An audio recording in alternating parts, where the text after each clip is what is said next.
네, 우리 한 목소리로 합독하겠습니다. 시작. 너희를 박해하는 자를 축복하라. 축복하고 저주하지 말라. 즐거워하는 자들과 함께 즐거워하고 우는 자들과 함께 울라. 서로 마음을 같이하며 높은 데 마음을 두지 말고 도리어 낮은 데 처하며 스스로 지혜 있는 채 하지 말라. 아무에게도 악을 악으로 갚지 말고 모든 사람 앞에서 선한 일을 도모하라. 할 수 있거든 너희로서는 모든 사람과 더불어 화목하라. 아멘. 한번 따라 하시겠습니다. 모든 사람과 더불어 화목하라. 성경은 한마디로 말하면 어떻게 말할 수 있을까요? 네, 한번 따라 하시겠습니다. 하나님은 사랑이시라. 아멘이십니까? 네, 하나님은 사랑이세요. 그 하나님은 우리를 사랑하셨어요. 그리고 하나님은 끝까지 사랑하십니다. 하나님의 사랑은 유효기간이 없어요. 도중에 포기하는 것도 없고요, 실망도 없어요. 하나님의 사랑은 끝까지, 영원부터 영원까지. 그래서 하나님은 사랑으로 천지를 창조하셨어요. 우리 예수님께서 이 땅에 오신 사건은요, 하나님의 사랑의 재창조라고 할 수가 있어요. 인간이 범죄한 이후에, 아담과 하와의 범죄한 이후로 이 땅은 다시 혼돈과 공허, 흑암으로 가득했고 무질서하고 어두워졌어요. 그래서 어두워진 이 세상, 인류는 빛이 필요했습니다. 무엇보다 생명의 빛이 필요했어요. 그래서 하나님은 이 세상을 사랑하셔서 독생자 예수님을 이 땅에 빛으로 보내주셨어요. 빛으로 이 세상에 오신 예수님은 공생의 3년 반 동안 우리에게 무엇을 보여주셨습니까? 사랑을 몸소 보여주셨어요.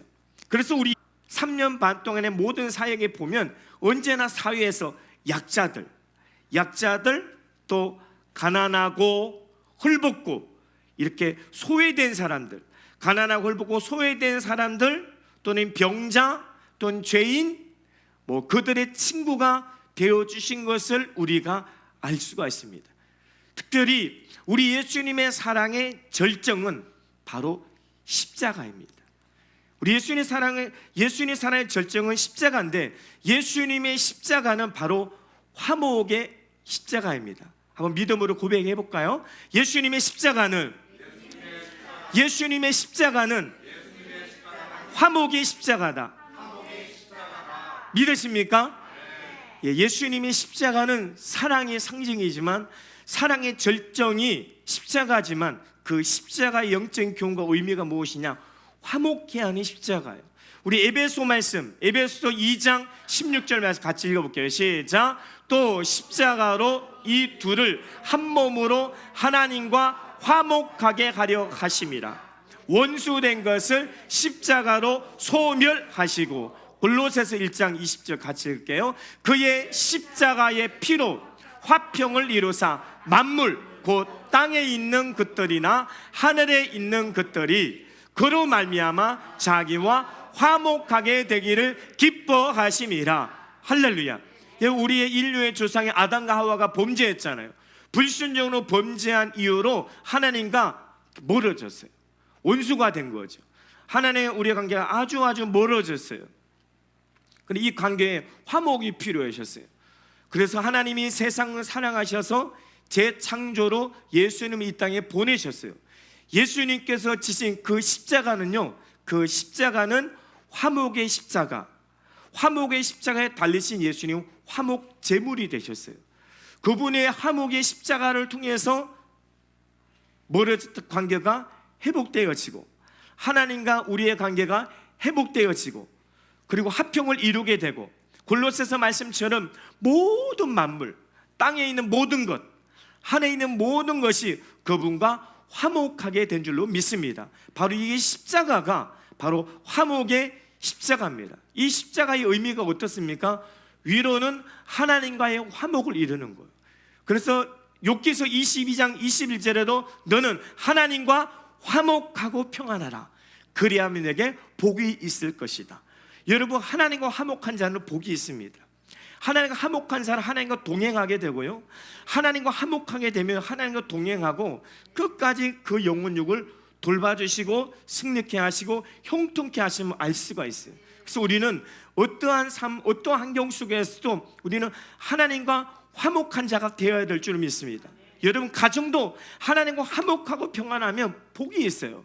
그리고 하나님과 화목하고 이웃과 화목해야 돼요. 그것이 바로 화목의 십자가인 것입니다. 그런데 이 화목은 저절로 이루어지는 것이 아니에요. 저절로 이루어지는 것이 아니라 십자가가 그렇듯이 자기 희생이 필요해요. 자기 희생, 내 것을 포기할 줄도 알아야 돼요. 손해볼 줄도 알아야 합니다. 때로는 자존심도 내려놓아야 될 줄 알아야 돼요. 우리 예수님은 나를 따라오르거든 자기를 부인하고 자기 십자가를 져야 한다라고 말하고 있어요. 우리가 주님을 따르는 진정한 제자가 되기 위해서는 우리를 자기 자신을 부인하고 자기 십자가를 지고 우리는 하나님과 화목하고 내 이웃과 화목해야 될 줄로 믿습니다. 이웃과 화목이 위해서는 자기 희생의 십자가의 사랑이 필요하고 때로는 손해볼 줄도 알아야 되고 내 것을 포기해야 될 줄도 알아야 되고 자존심도 내려놓을 줄 알아야 돼요. 기분 나쁘다고 해서 그 사람을 공격하면 안 되는 거죠. 그래서 우리 기독교는 화목의 종교입니다. 교회가 화목을 잃으면, 믿음의 가정이 화목을 잃으면 생명을 잃는 것과 마찬가지입니다. 화목한 교회, 화목한 가정은 건강할 수밖에 없고 행복할 수밖에 없는 줄로 믿습니다. 여러분, 신약 성경에는 우리가 이 피스메이커, 화목해 하는 자가 되라라는 말씀이 무려 88번이나 강조되어져 있습니다. 특별히 고린도전서 1장 15절에는 우리 그리스도인들을 가리켜 우리의 정체성이 있다고 해요. 우리의 정체성이 무엇이냐? 하나님은 우리를 화목하게 살도록 우리를 택하시고 부르셨어요. 그래서 우리의 정체성은 화목이다. 또 하나님이 우리에게 주신 직분이 있어요. 저와 얘는 직분이 있는데 고린도후서 5장 18절 말씀을 같이 읽어보겠습니다. 시작. 모든 것이 하나님께로서 났으며 그가 그리스도 말미암아 우리를 자기와 화목하게 하시고 또 우리에게 화목하게 하는 직분을 주셨으니. 아멘. 우리에게 어떠한 직분을 주셨대요? 화목케 하는 직분을 주셨어요. 누구를 통해서? 예수 그리스도를 말미암아. 예수 그리스도를 말미암아 우리가 직분을 받았어요. 우리는 뭐 부인할 수도 없고 인정할 수밖에 없는, 이건 합법적이에요. 우리는 화목케 하는 직분을 받았기 때문에 우리의 정체성도 화목, 우리의 직분도 화목이기 때문에 우리는 화목케 하는 진정한 피스메이커가 되어야 될 줄을 믿습니다. 여러분 속해 있는 공동체, 그 공동체가 어떤 공동체 간에 교회 공동체, 신앙 공동체, 가정 공동체, 직장 공동체, 어떠한 모임에서든지 간에 트러블메이커가 돼서는 안 돼요. 분열을 일으키시는 안 돼요. 우리는 화목해 하는 자, 피스메이커가 되어야 될 줄을 믿습니다. 그러면 성경은 오늘 말하는 그 화목의 대상, 화목의 상대를 어디까지일까요? 바로 원수입니다. 여러분, 사도 바울이 로마서 말씀 그리고 고린도전서, 고린도후서 말씀을 쓰여질 당시에 사도 바울을 박해하고 사도 바울을 핍박하고 죽이려고 위협하는 대적들이 많았을까요? 없었을까요? 많았어요. 엄청 많았어요. 가는 데마다 있었어요. 가는 데마다 바울을 박해하고 핍박하고 죽이려는 대적들이 많았습니다. 그럼에도 불구하고 그 많은 대적들 앞에 여러분, 바울은 뭐라고 말하고 있습니까? 오늘 로마서 12장 14절에 너를 박해하는 자를 위해서 축복하라, 축복하고 저주하지 말라. 한번 같이 한번 하겠습니다. 너희를 박해하는 자를 축복하라, 축복하라, 축복하고 저주하지 마라. 할렐루야. 여기서 박해라는 것은 이전성의 핍박, 박해, 핍박. 헬라 원어로 풀이해 보면 아주 나에게 끊임없이 쉬지 않고 끊임없이 고통을 주고 괴롭게 하는 거예요. 누군가 주변에서 여러분을 쉬지 않고 끊임없이 고통을 안겨다 주고 괴로움을 괴롭게 하고 스트레스를 주면 그 사람을 여러분 축복할 수 있겠습니까? 축복할 수 있겠어요? 우리 예수님은 마태복음 5장 39절에서 이렇게 말씀하고 있습니다. 마태복음 5장 39절 같이 한번 읽어볼게요. 시작. 나는 너희에게 이르노니 악한 자를 대적하지 말라. 누구든지 내 오른편 뺨을 치거든 왼편도 돌려대며. 할렐루야. 여러분, 악한 자를 대적하지 말래요. 악한 자를 대적하지 말고. 오늘 성경 악인이에요. 악한 자예요. 박해하고 핍박한 악한 자예요. 19절 이하에도 계속 악한 자를 말하고 있는데 그 악한 자를 대적하지 말래. 그 악한 자가 우리는 흔히 원수라 그러죠. 이 왼수 같은 인간이라 그러죠. 근데 그 악한 자가 우리의 어디를 때려요? 오른뺨을 착 때리는 거죠. 오른뺨. 그 오른뺨을 때리면 여러분 어떻게 할 거예요? 누가 여러분 오른뺨을 때리면 어떻게 할 거예요? 그거 축복해 줄 수 있어요? 그리고 아니 오른뺨을 맞고 나서 왼뺨 여기도 쳐주세요 이렇게 돌려댈 수 있어요? 여러분 그럴 수 있는 사람 손 한번 들어보세요. 예. 어이구 할렐루야. 한 분 계시네요. 의인입니다. 의인이. 대답. 무엇이에요? 저주하지 말라는 거죠. 축복하라는 거죠. 어떻게 이것이 가능합니까? 우리가 인생을 살아가면서 만남의 연속이지만 좋은 만남도 있어요. 축복된 만남도 있어요. 그러나 우리의 만남에는 언제나 악연이 있게 마련이에요. 그 악연이 있다니까요. 괜히 이유 없이 싫은 사람이 있습니다. 나를 화나게 하는 사람이 있어요. 근데 성경은 화도 내지 말래. 화도 내지 말고 때리지도 말고 미워하지도 말고 욕하지도 말고 그냥 정말 이거는 세상 사람들이 보기에는 그냥 바보 아니에요? 바보? 예수 바보로 사는 것. 왜 성경은 이렇게 그냥 예수 바보로 그냥 그렇게 살아가라고 하는가?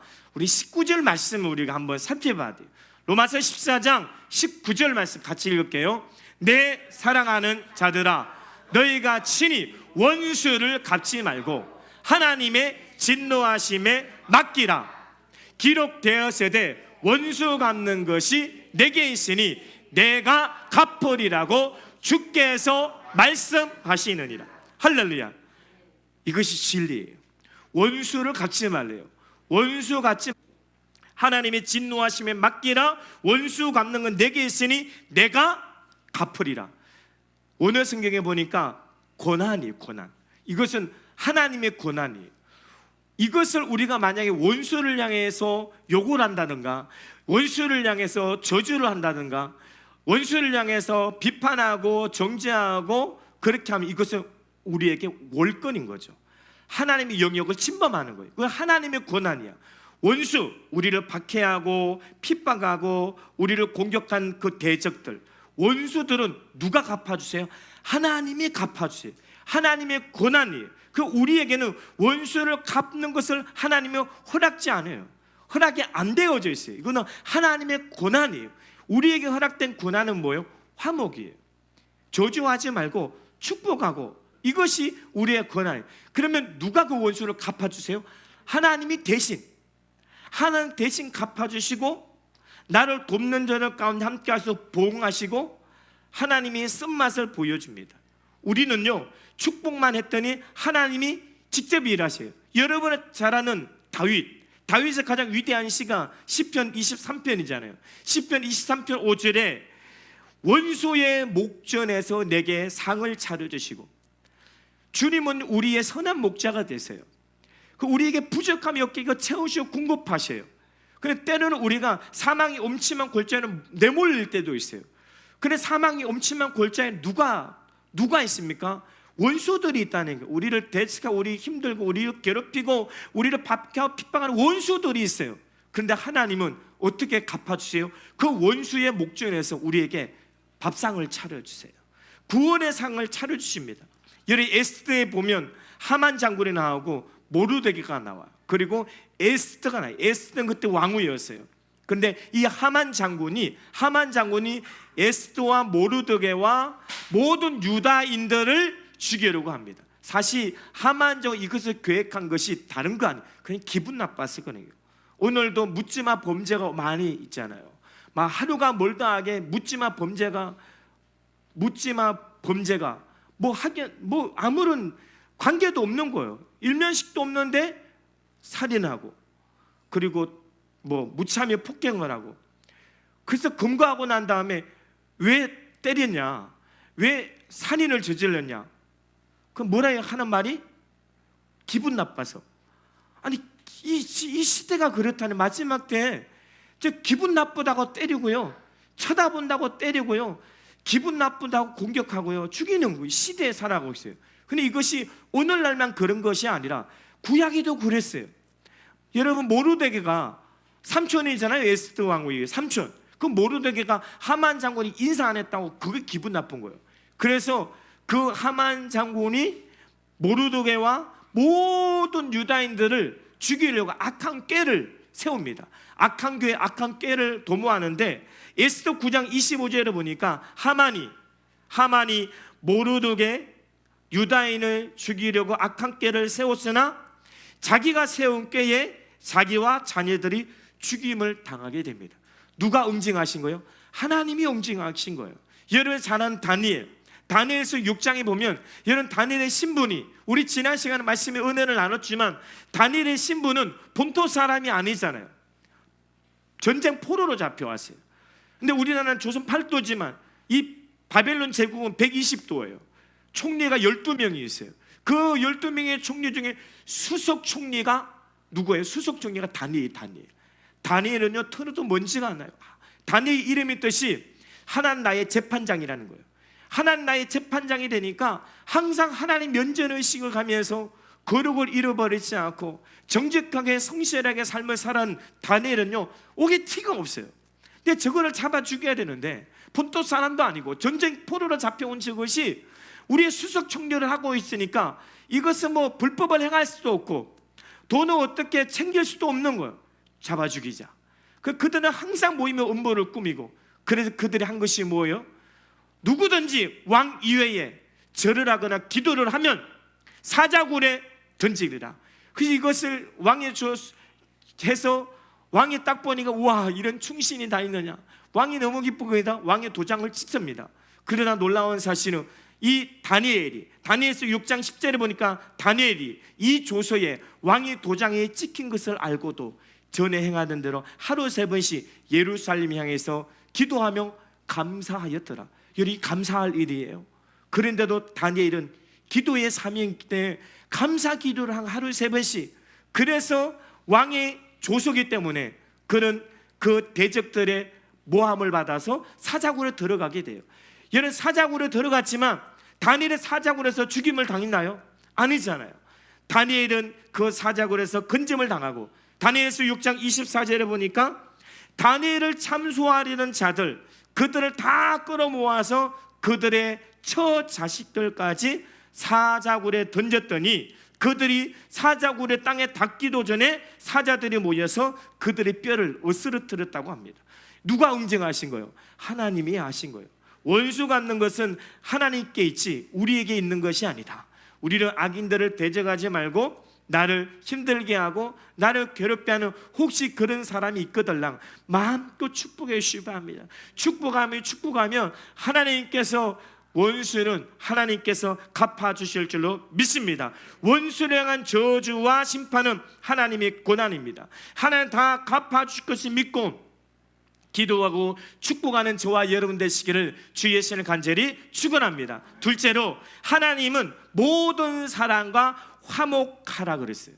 모든 사람과 화목하면 땅의 복과 하늘의 상급을 주신다고 말하고 있어요. 한번 믿음으로 고백. 하나님과 화목하면, 모든 사람과 화목하면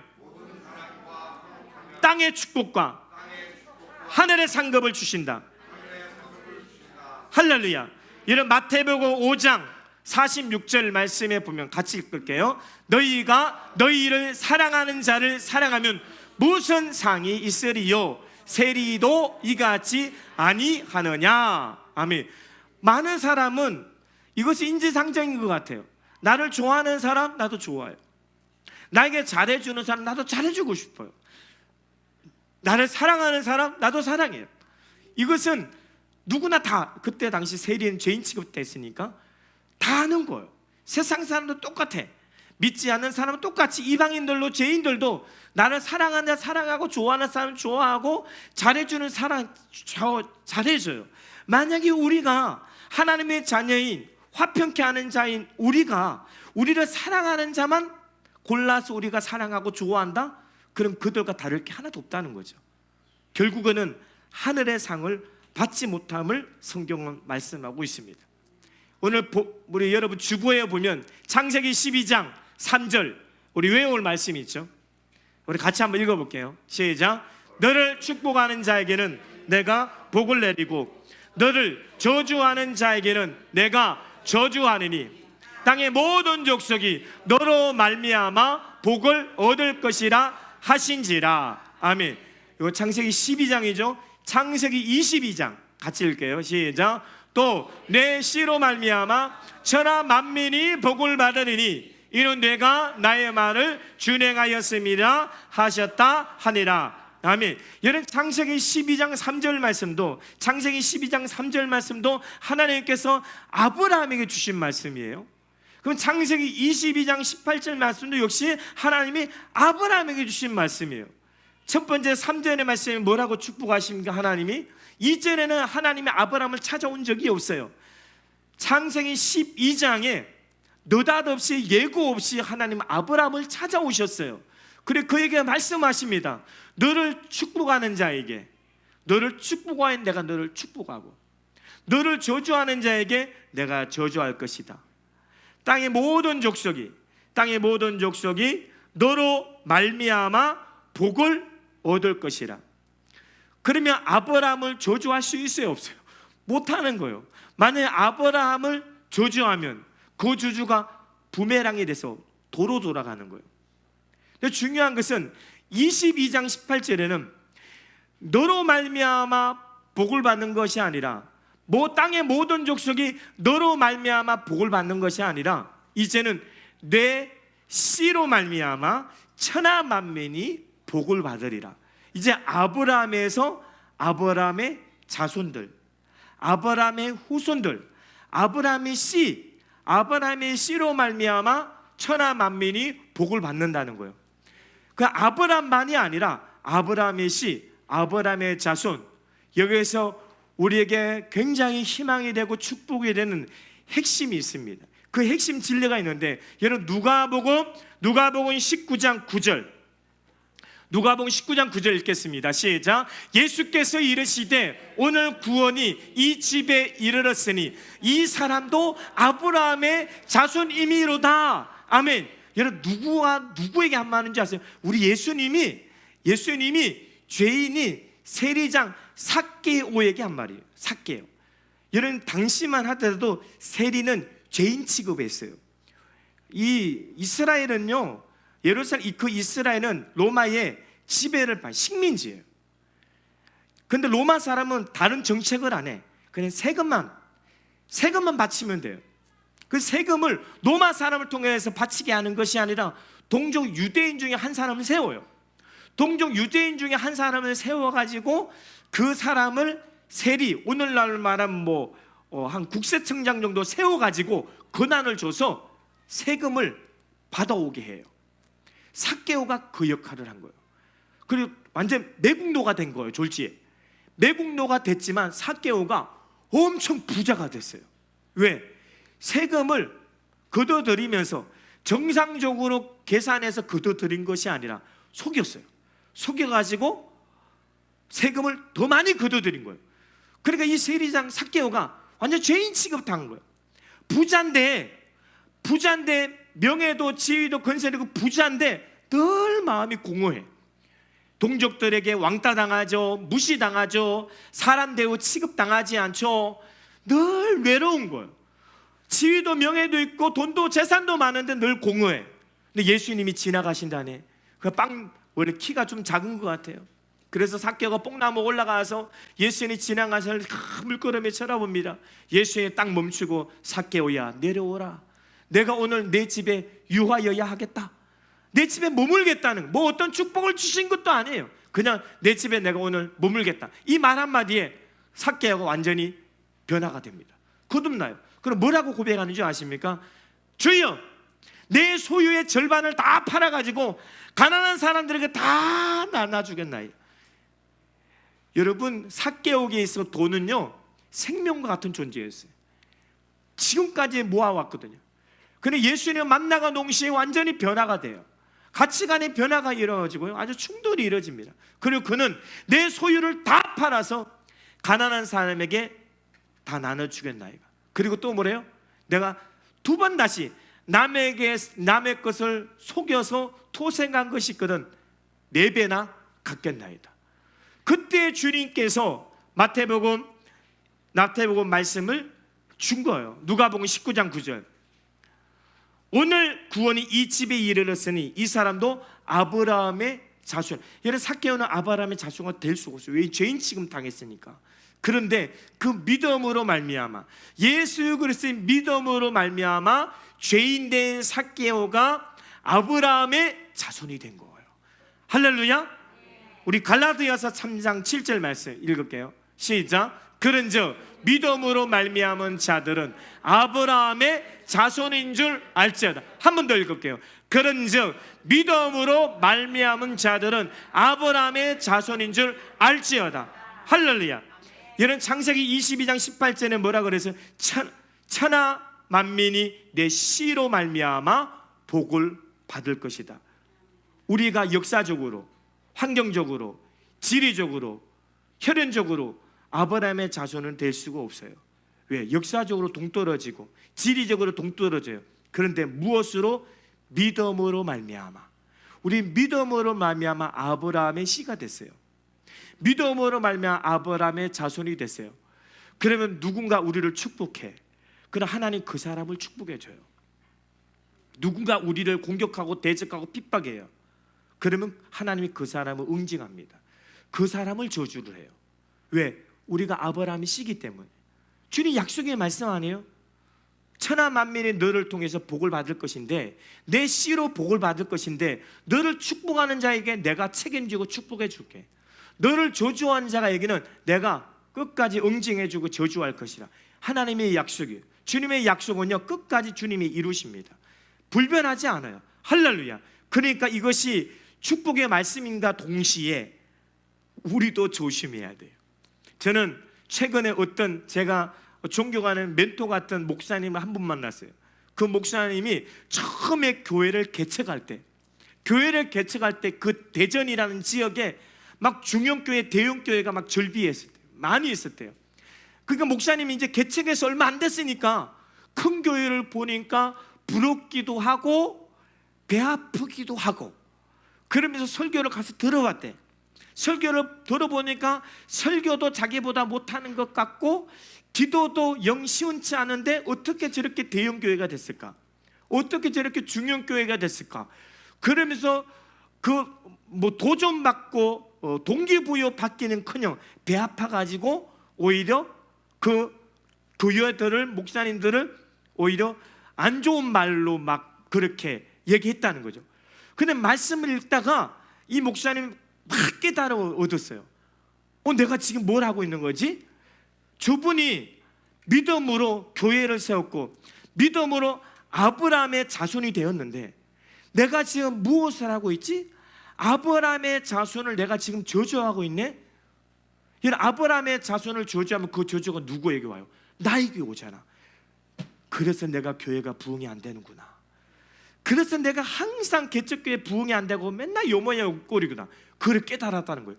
그때부터 대전에 있는 중형교회, 대형교회마다 리스트 쫙 뽑아놓고요, 목사님은 쫙 뽑아놓고요, 새벽마다 축복했대. 무슨 교회 축복하시고 무슨 교회 목사님 축복하시고 축복했더니요, 지금은 어떻게 된지 아니고 완전히 역전이 돼가지고 그 대전 지역에 이 목사님 교회가 최고형 교회가 됐다는 거예요. 누가 축복하신 거예요? 하나님이 축복하신 거예요. 할렐루야. 그래서 우리는 모든 사람과 더불어 화목해야 될 줄을 믿습니다.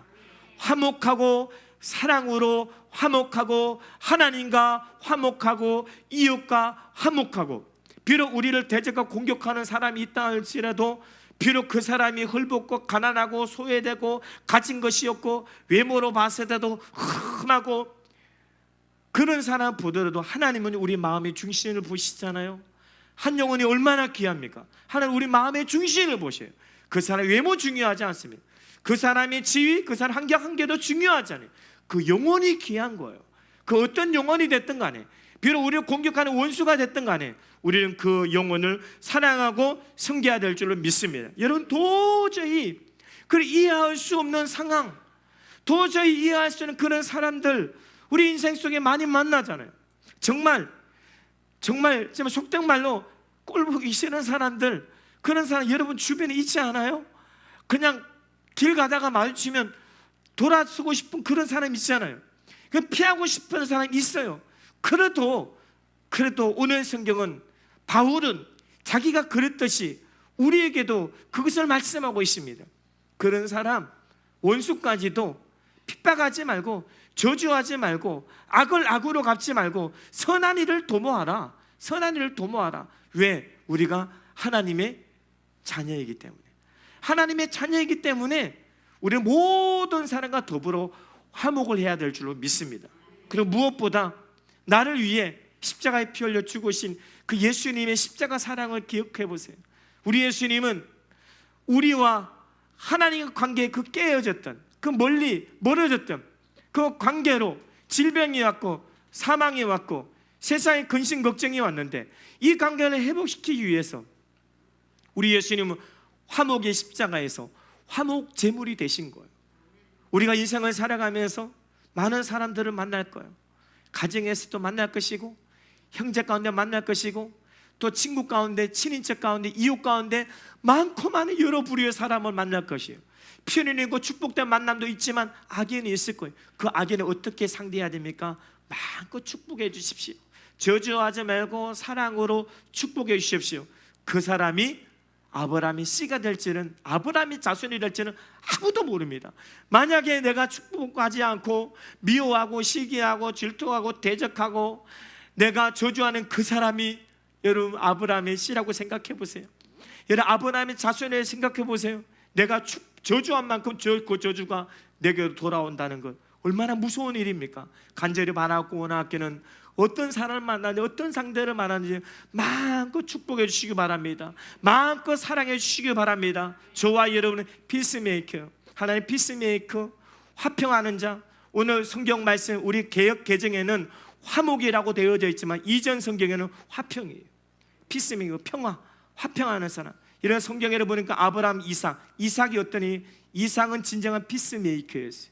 어떤 상황에 가도 그는 다투지 않아요. 그가 그랄 땅에 갔을 때 그는 어떻게 했어요? 피스메이커의 화목케 하는 자 이삭을 하나님 축복하셨어요. 얼마나 축복하셨어요? 100배의 축복을 하셨어요. 여호와께 복을 치고 창대하고 왕성하고 마침내 고부가 되었어요. 그날의 목자들이 시기질투합니다. 그리고 그 이삭이 판 우물마다, 그 아버지 아브라함 때부터 판 우물마다 우물만 터지면, 우물만 파면 물샘이 터져 나오는 거예요. 그럴 때마다 그날 목자들이 와서 막 다투는 거죠. 그러면 이삭은 두말하지 않고 양보합니다. 너 가져. 다른 데가 우물을 또 팝니다. 팠던 우물을 또 터져. 또 와요. 또 양보해요. 싸우지 않습니다. 다투지 않습니다. 그래, 너 가져. 난 가서 다른 우물 팔 거야. 다른 데가 우물을 또 파요. 몇 개를 팝니까? 1개 파고, 2개 파고, 3개 파고, 4개 파고, 파는 것마다 그들은 팔 때 우물이 샘 근원이 터져 나오질 않는데, 피스메이커에는 평화, 화평케 하는 자는, 화목케 하는 자는 하나님께 복을 주시니까 파는 것마다 생것마다 하나님 넘치게 복을 주신 것을 우리가 알 수가 있습니다. 11월 한 달 여러분 믿음의 여정 속에 많은 사람들을 만날 거예요. 여러분 사랑만 하시기 바랍니다. 축복만 하시기 바랍니다. 하나님 기뻐하는 의의 병기로, 하나님 기뻐하시는 화목케 하는 자로 정말 하나님께 예비하신 하늘의 신령한 복과 땅에 있는 축복을 다 받아들이는 믿음의 주역들 다 되시기를 주 예수는 간절히 축원합니다. 저와 얘는 모든 사람과 더불어 더불어 화목하면 주님께서 우리를 마음껏 칭찬하실 거예요. 잘했다, 착하고 충성된 내 아들아, 내 딸아, 내가 진설한 천국 잔치에 넌 참여할 것이다. 그 믿음의 주역으로 살아가는, 그 은혜와 사랑을 누림의 간장만 살아가는 저와 여러분 되시기를 주 예수님의 간절히 축원합니다. 기도하겠습니다.